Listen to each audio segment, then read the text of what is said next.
नमस्कार। खबर उत्तराखंड में आप सभी का स्वागत है। मैं हूं आपके साथ सृष्टि शुक्ला। रुक कर लेते हैं खबरों का। उत्तराखंड के राजपुर में पर्यटन क्षेत्र के विकास और निवेशकों को बढ़ावा देने को लेकर के आपको बताते चलने कार्यक्रम का आयोजन किया गया, जिसमें सीएम पुष्कर सिंह धामी ने भी शिरकत की। वहीं सीएम ने कहा कि राज्य में पर्यटन को बढ़ावा देने के लिए पर्यटन से संबंधित योजनाओं पर तेजी से कार्य के लिए सचिव आर मीनाक्षी सुंदरम की अध्यक्षता में एक कमेटी का गठन हुआ है, जिसमें वित्त, आवास, लोक निर्माण विभाग, पुलिस, प्रदूषण नियंत्रण बोर्ड और संबंधित विभागों के अधिकारी सदस्य होंगे।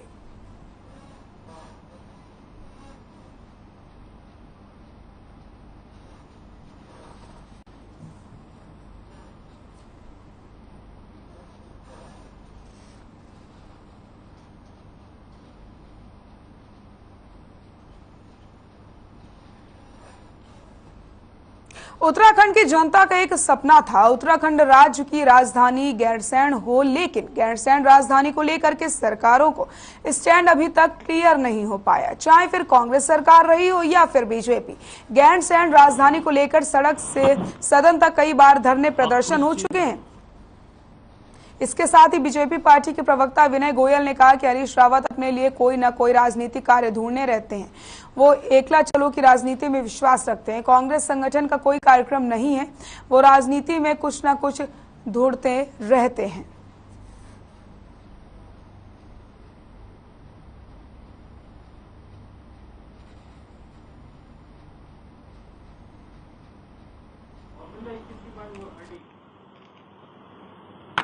जैसा कहा कि हरीश रावत जी कोई ना कोई अपने लिए राजनीतिक कार्य ढूंढते रहते हैं और वो एकला चलो की नीति में विश्वास करते हैं। कांग्रेस संगठन का कोई कार्यक्रम नहीं है, लेकिन क्योंकि हरीश रावत जी को सुर्खियों में रहना है, अपने आप को कहीं ना कहीं दिखाना है, अपने अस्तित्व बना के रखना है, तो इसलिए रोज और कुछ काम नहीं मिलेगा तो कहीं वो पकौड़े तलने शुरू हो जाएंगे।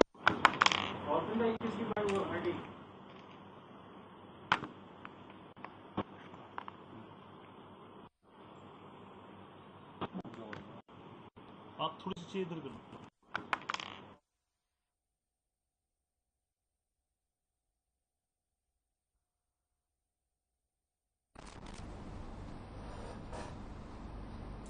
खबर श्रीनगर से है, जहां एक घर में गुलदार को घुसने से हड़कंप मच जाता है। सूचना के बाद मौके पर वन विभाग और पुलिस पहुंची और कड़ी मशक्कत के बाद गुलदार को पिंजरे में कैद कर लिया। गुलदार को देखते ही स्थानीय लोग दहशत में आ गए। वन विभाग के अधिकारियों ने बताया कि गुलदार की उम्र 1.5 साल के करीब है। श्रीनगर के आसपास के क्षेत्रों में आवासीय भवन बनने से गुलदार को पानी पीने के लिए अलकनंदा नदी में जाना होता है। इसी दौरान ये बस्तियों में आ जाते हैं।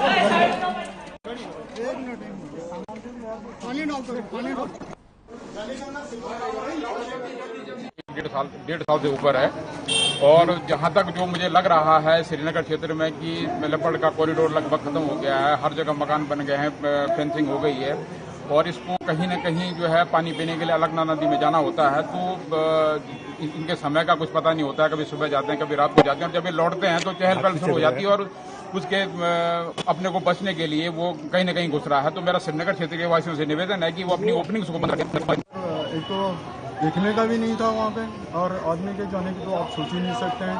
बिल्कुल जो बहुत पतला आदमी है वही घुस सकता था वहाँ पे। बहरहाल हमने उसको सेडेटिव ट्रैंक्विलाइज करके उसको अपने कब्जे में ले लिया और उसे वन विभाग के सपोर्ट कर दिया है। और ये मेल लेपर्ड है और 13 मंथ बच्चा ही है यार।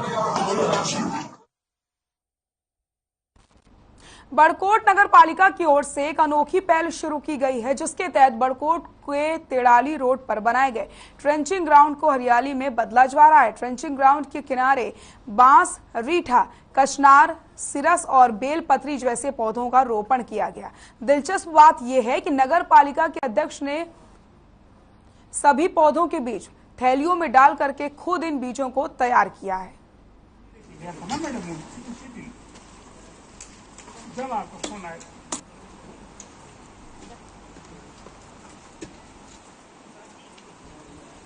कुछ बीज बोए गए थे और वो पौधे तैयार किए गए। बांस है, रीठा है, कचनार है, बेलपत्री है और डिडोनिया है, जो कि हमने खुद तैयार कर रखे हैं। और अब हम उन पौधों का जो है रोपण कर रहे हैं अपने टंचिंग ग्राउंड में। हमारा नया टंचिंग ग्राउंड बना है, तो हम चाहते हैं कि वो टंचिंग ग्राउंड हमारा हरा भरा हो और वो जमुना नदी के किनारे है, तो वहाँ पे पर्यावरण की भी सुरक्षा होगी और वो पौधे जो है हरे भरे जब लगेगा वहाँ, तो टंचिंग ग्राउंड हमारा अच्छा लगेगा।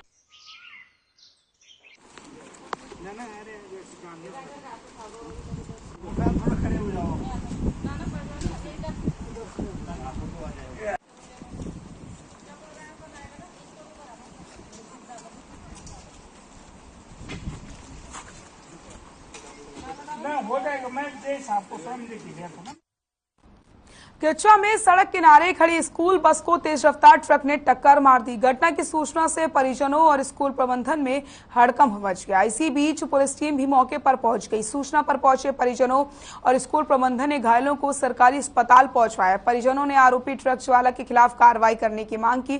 जानकारी के मुताबिक नगर के सेंट पीटर स्कूल की बस सितारगंज मार्ग पर स्कूली बच्चों को लेने के लिए रवाना हुई थी।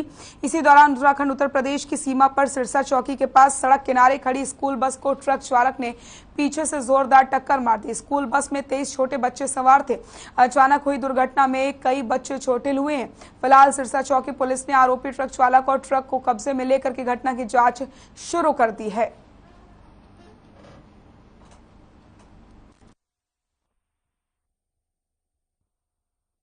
हमारी बस बच्चे को स्टॉप से चढ़ा रही थी और पेरेंट भी वहीं पे मौजूद था और पीछे से एक बस ट्रक आ रहा था काफ़ी स्पीड में। उसके ब्रेक पता नहीं उससे लगे कि नहीं लगे, वो पीछे से आके हमारी बस में घुस गया, जिसके चलते जो पीछे वाली सीट पे हमारे 4-5 बच्चे बैठे थे उनके पैरों में हल्की फुल्की चोटें आई, जिन्हें हमने समय रहते हुए रुद्रपुर फुटेला अस्पताल में उनका इलाज करवाया और वो शाम तक उनको डॉक्टर साहब उन्हें डिस्चार्ज देंगे। जानकारी मिली है हम लोगों को जो बच्चों को चोट लगी है, तो तुरंत हम लोगों ने एक कमेटी मीटिंग बुला के कमेटी बनाया है। उसके बाद टीचर लोगों के साथ में खुद हॉस्पिटल गया है, बच्चों से पेरेंट्स से मिला।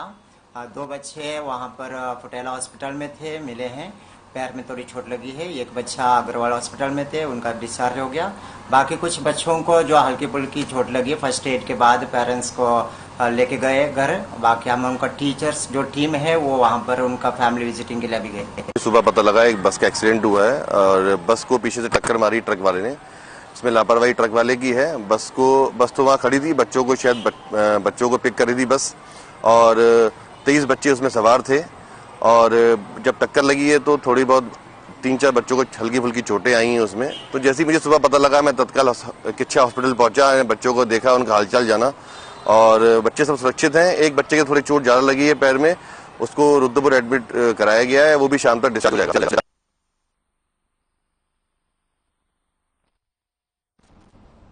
खबर ऋषिकेश से, जहां वीरभद्र रोड स्थित गंगा तट किनारे मंदिर में बने शिवलिंग सहित 5 मूर्तियां तोड़ने वाले असामाजिक तत्व को पुलिस ने गिरफ्तार कर लिया, जिसके कब्जे से पुलिस ने एक हथौड़ी भी बरामद की। जानकारी के मुताबिक आरोपी पीलीभीत का रहने वाला है। आरोपी का नाम श्यामलाल यादव है। आरोपी काले की ढाल पर किराए पर रहता है और शहर में वेटर की नौकरी करता है। कोतवाली प्रभारी निरीक्षक रवि सैनी ने बताया कि पूछताछ में श्यामलाल ने सांप्रदायिक हिंसा फैलाने के उद्देश्य से मूर्तियों को तोड़ने का जुर्म कबूल किया है। आगे उन्होंने कई ठेकेदारों पर तनख्वाह नहीं देने का आरोप लगाया।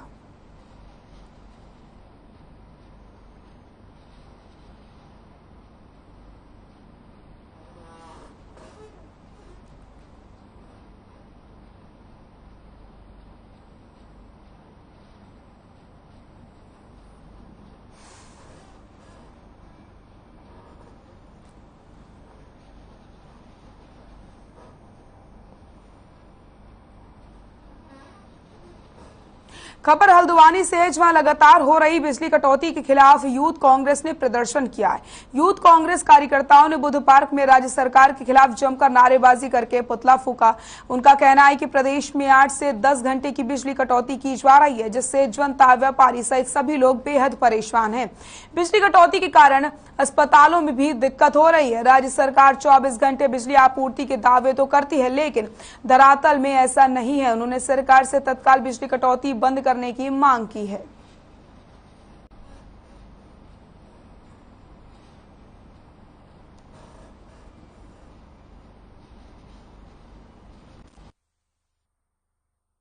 हल्द्वानी समेत पूरे प्रदेश में बिजली कटौती की भरमार है, जिससे जनता, व्यापारी, हर वर्ग का लोग परेशान है। अस्पतालों की व्यवस्थाएं देखें, जांचों की व्यवस्थाएं देखें तो विद्युत कटौती की वजह से सारी व्यवस्थाएं चरमरा गई हैं। विद्युत कटौती की वजह से उमस भरी गर्मी में लोगों का जीना मुश्किल हो रहा है।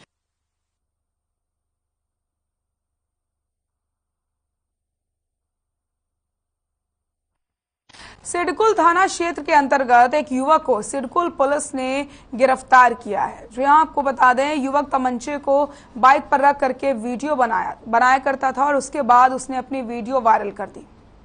वायरल वीडियो की भनक लगते ही सिडकुल पुलिस ने आरोपी को तमंचे के साथ गिरफ्तार किया। सिडकुल थाना एसएसआई सहजवाद अली ने बताया कि तमंचे के साथ वीडियो बनाने वाला युवक को देर रात गिरफ्तार कर लिया गया, जिसका नाम आजाद है। ये सिडकुल का ही रहने वाला है।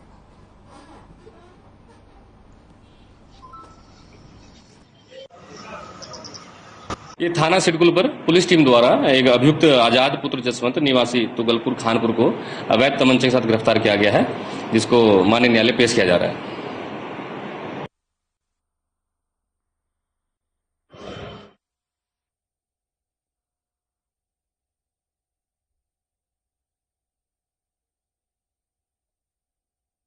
को पुलिस ने गिरफ्तार कर लिया है। वीडियो बना करके वायरल किया था इसने। फिलहाल आरोपी पुलिस की गिरफ्त में है।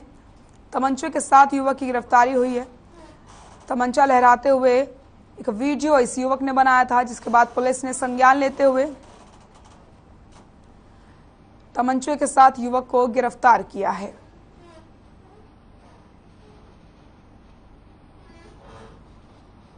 काशीपुर में पुलिस ने नशे के खिलाफ अभियान चलाया। जो आपको बता दें, यहाँ पर अभियान के तहत पुलिस ने लगभग 2 लाख की मादक पदार्थ के साथ आरोपी को गिरफ्तार करने में कामयाबी हासिल की।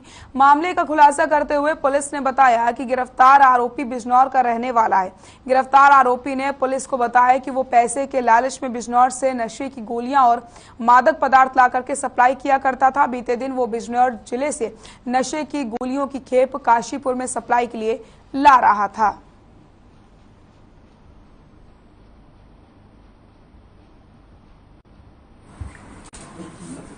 नशे के विरुद्ध चलाए गए अभियान के दौरान कल थाना कुंडा पुलिस के द्वारा एक व्यक्ति जो कि मोहम्मद आसिफ है और ये थाना सिवारा क्षेत्र जनपद बिजनौर का रहने वाला है, और इससे नशे की कुछ गोलियां बरामद हुई हैं, जिनका स्पास्मो प्रॉक्सीवॉन प्लस और प्रॉक्सीवेल स्पास प्लस नाम है।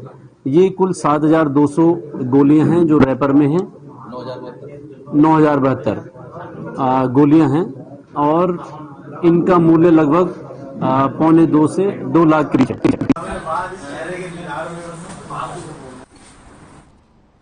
खबर लक्सर से, वहां तहसील दिवस का आयोजन किया गया। तहसील दिवस में हरिद्वार के एडीएम वीर सिंह बुधियाल समेत कई विभागों के अधिकारी मौजूद रहे। इस दौरान एडीएम वीर सिंह बुधियाल ने फरियादियों की समस्या को सुना। तहसील दिवस में 29 शिकायतें आई, जिसमें से 8 शिकायतों का मौके पर ही निस्तारण कर दिया गया। बाकी बची शिकायतों के निस्तारण के लिए एडीएम संबंधित अधिकारियों को निर्देश दिए गए। आयोजित तहसील दिवस में जल भराव, नलकूप अतिक्रमण, भूमि की पैमाइश और किसानों के लोन से संबंधित शिकायतें मिली हैं।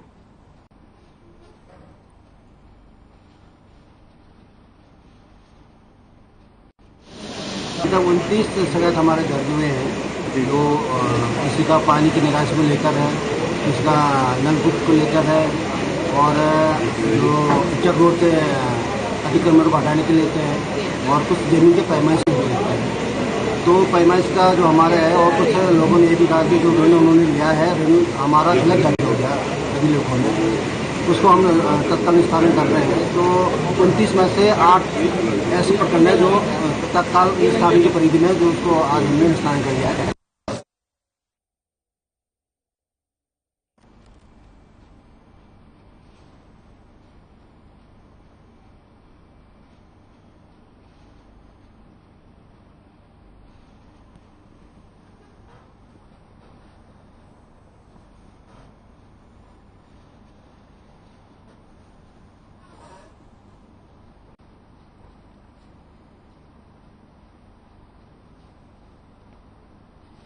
हल्द्वानी में भारी बारिश के अलर्ट को देखते हुए कुमाऊं कमिश्नर दीपक रावत ने अधिकारियों को अलर्ट रहने के निर्देश दिए। बागेश्वर में बिजली प्रभावित इलाकों में बिजली आपूर्ति जल्द सुचारू करने के निर्देश जारी किए गए। वहीं बागेश्वर में बंद सड़कों को खोलने का प्रयास जारी है। आगे उन्होंने कहा कि आपदा को लेकर सभी जिलाधिकारियों की जिम्मेदारी तय की जा रही है। कमिश्नर ने लोक निर्माण विभाग, फॉरेस्ट टीम को आपदा प्रबंधन को 24 घंटे अलर्ट रहने के निर्देश भी जारी किए हैं।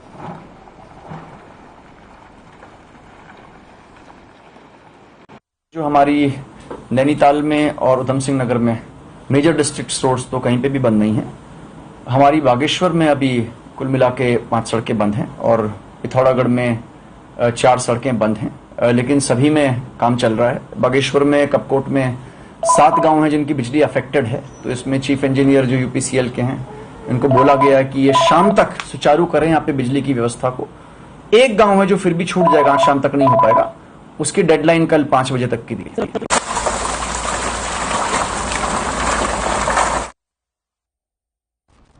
जसपुर में बकरा ईद को लेकर के प्रशासन पूरी तरीके से सतर्क नजर आ रहा है। इसलिए सूत मिल पुलिस चौकी परिसर में कोतवाल जसपुर और तहसीलदार जसपुर के नेतृत्व में स्थानीय लोगों और ग्राम प्रधानों के साथ शांति कमेटी की बैठक की गई। बैठक में हिंदू और मुस्लिम समुदाय के राजनीतिक और गैर राजनीतिक लोगों ने शिरकत की, जिसमें आने वाले त्योहार पर सभी से शांति बनाए रखने की अपील की गई और आवश्यक दिशा निर्देश दिए गए। साथ ही पुलिस अशोक कुमार का कहना है कि सभी को त्योहार के समय शांति बनाए रखनी है, वरना सख्त कार्रवाई की जाएगी।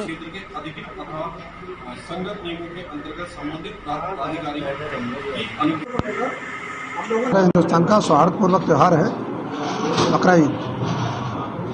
इसको दृष्टिगत रखते हुए शांति व्यवस्था, लॉ एंड ऑर्डर जो मेंटेन रहे, उस संबंध में जो समाज के मस्जिद लोग हैं, संभ्रांत व्यक्ति हैं, उन्हें बोला कोई भी व्यक्ति किसी पशु का वध नगरीय क्षेत्र के अधिकृत अथवा संगत नियमों के अंतर्गत संबंधित प्राधिकारी की हम लोगों ने ये पीस कमेटी की मीटिंग रखी है कि सौहार्दपूर्वक बनाया जाए। उसे अपना हथियार बना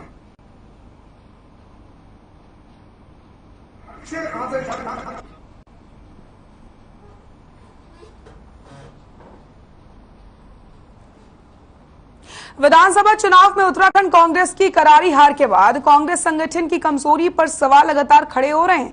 ऐसे में अल्मोड़ा पहुंचे कांग्रेस के प्रदेश उपाध्यक्ष और विधायक मदन सिंह बिष्ट ने माना है कि कांग्रेस में संगठन का अभाव है।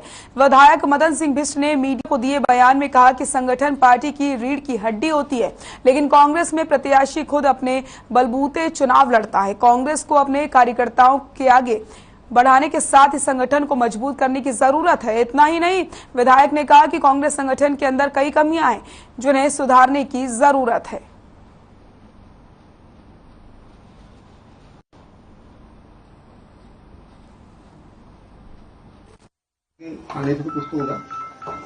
हमें संगठन को मजबूत करना है।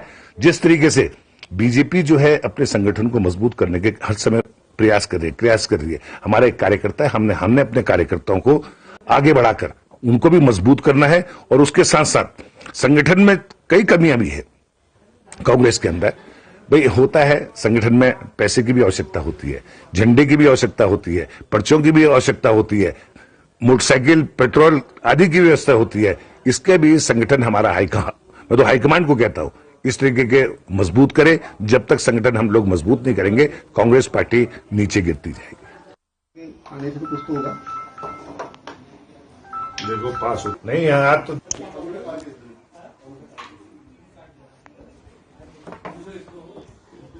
अरे मैं दिल्ली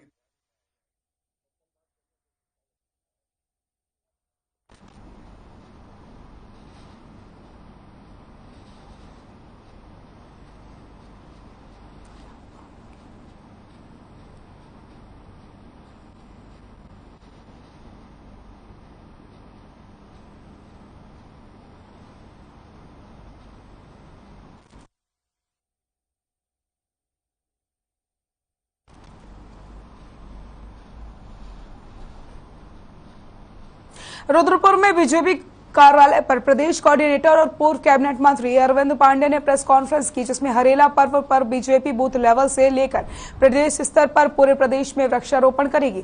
आपको बता दें, कार्यक्रम 6 जुलाई से 16 जुलाई तक चलेगा, जिसमें प्रदेश भर में लाखों पौधे लगाए जाएंगे। इसी के साथ वृक्षारोपण कार्यक्रम स्वर्गीय डॉक्टर श्यामा प्रसाद मुखर्जी के बलिदान दिवस को भी बीजेपी ने समर्पित किया है। लेकिन यह भी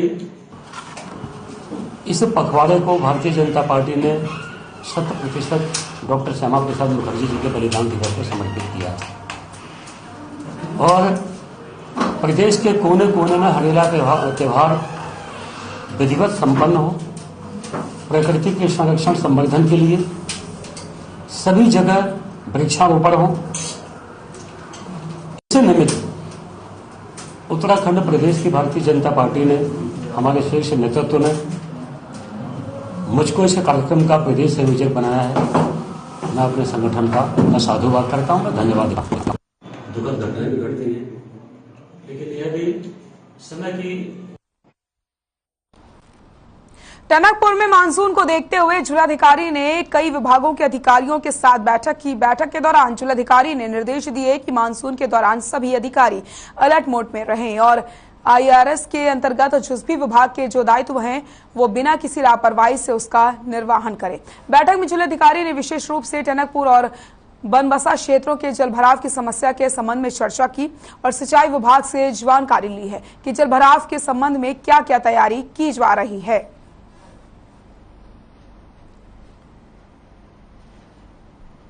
की जो दवाई है यहाँ पे ड्रोन से सारे ने अपने रिकॉर्डिंग्स की हैं, उसको देखा जाएगा। और जो टनकपुर बनबसा में माननीय मुख्यमंत्री जी की जो बैठक हुई थी आपदा की, माननीय मुख्यमंत्री जी के ही निर्देश हैं कि इसका स्थायी समाधान निकाला जाए।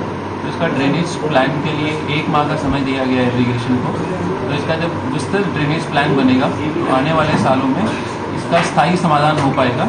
फिलहाल इस मानसून सीजन में जो भी अस्थायी समाधान होने उनके लिए बैठक की गई है। चंपावत के डीएम नरेंद्र सिंह भंडारी टनकपुर पहुंचे, जहां उन्होंने पूर्णागिरी तहसील सभागार में लोगों की समस्याओं को सुना। रेलवे अतिक्रमण अभियान से प्रभावित परिवारों की समस्याओं को डीएम ने रेलवे के अधिकारियों की मौजूदगी में सुना। इस दौरान डीएम नरेंद्र सिंह भंडारी ने कहा कि बिना सर्वे किए अतिक्रमण को लेकर कोई भी कार्रवाई नहीं होगी। डीएम नरेंद्र सिंह भंडारी ने बताया कि भूमि का सर्वे चल रहा है, जिसको पूरा होने के बाद ही कोई कानूनी कार्रवाई यहां पर की जाएगी।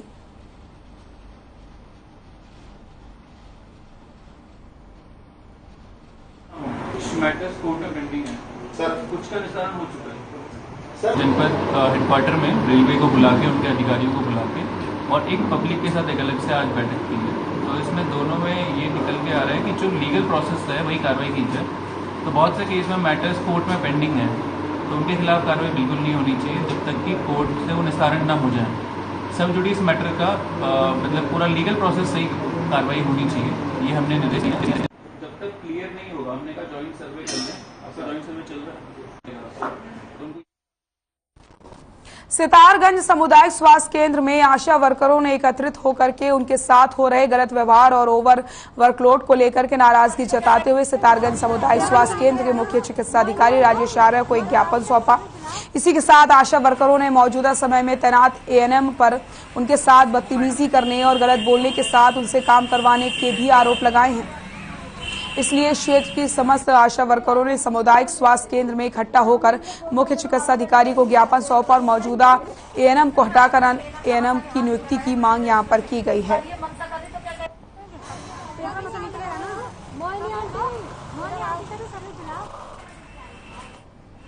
आज ये कहना है जिन आशाओं की उम्र ज्यादा हुए उनको निकाल दो। ये खुद संविदा में है और खुद अपना बेड रेस्ट में है। अगर ये आशाओं को मतलब जरा उम्र ज्यादा होने में निकलेंगे तो फिर इन्होंने भी घर में रहना चाहिए। मेडिकल में ये यहाँ क्यों आ रही है और धमकी दे रही है मैं साइन नहीं करूंगी। अगर हम पूरा काम कर रहे हैं, मैंने अपना ऑपरेशन पीछे कर दिया, पोलियो की ड्यूटी करी मयंक सर और उनको पूछ लीजिए। चिकित्सा अधीक्षक डॉक्टर राजेश आर्य सर को ज्ञापन दिया है क्योंकि हमें यहाँ बहुत ज्यादा परेशानी हो रही है बच्चों के टीकाकरण कराने में, गर्भवती महिलाओं का टीकाकरण कराने में। यहाँ पे एएनएम कार्यरत नहीं है। जो एक एएनएम है उनका स्वास्थ्य खराब चल रहा है, वो कभी टीकाकरण में आती हैं, कभी नहीं आ पा रही हैं। और उसकी वजह से फील्ड वालों को बहुत ज्यादा दिक्कत हो रही है। ये देखिए यहाँ बिल्डिंग काम भी चल रहा है। रजिस्टर में आज तक आशा ने हाथ नहीं लगाया किसी रजिस्टर में। कल ये ममता कर रही तो क्या जसपुर में रहने वालों के लिए एक राहत भरी खबर सामने आ रही है। जसपुर सामुदायिक स्वास्थ्य केंद्र में अब हो रहे कैंसर पीड़ित मरीजों का भी इलाज होगा। आपको बता दें कि जसपुर सामुदायिक स्वास्थ्य केंद्र में कैंसर पीड़ित मरीजों के लिए नई ओपीडी शुरू की गई है, जहां कैंसर पीड़ित मरीजों का समय रहते इलाज हो सकेगा।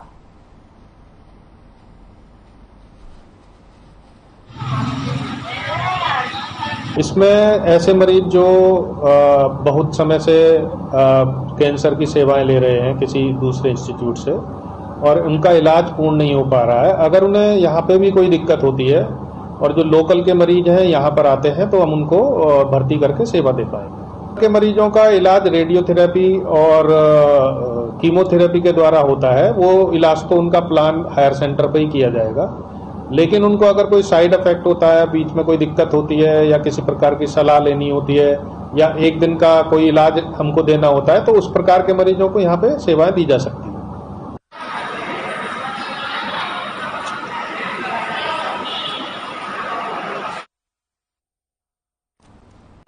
खबर उत्तराखंड में फिलहाल के लिए इतना ही। देखते रहिए हर खबर। नमस्कार।